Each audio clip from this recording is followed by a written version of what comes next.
In today's video, I'm going to teach you how to create a calendar in WordPress.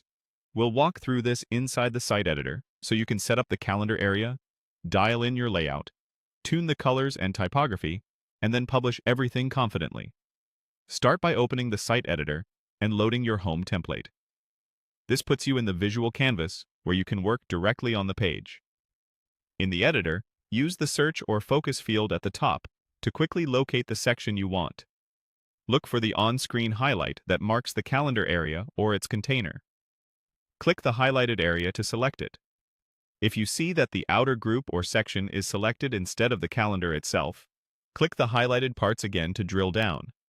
Keep clicking the highlight until the exact block you want is active. This ensures your changes apply to the right element.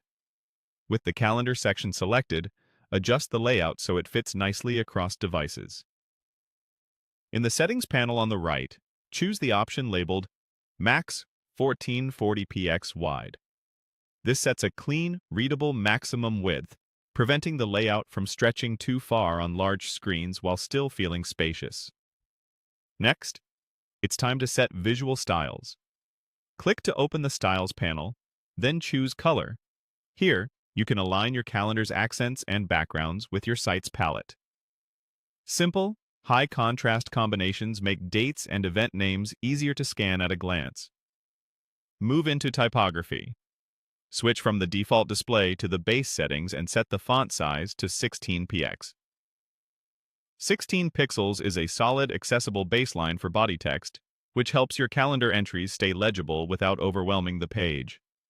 If your theme inherits font families or weights, the calendar will follow those, keeping everything consistent.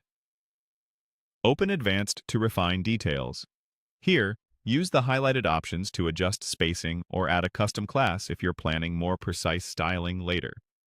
Subtle padding around the calendar block often improves readability by giving each date cell a little breathing room. Keep changes minimal and test as you go, so the calendar remains clean and predictable.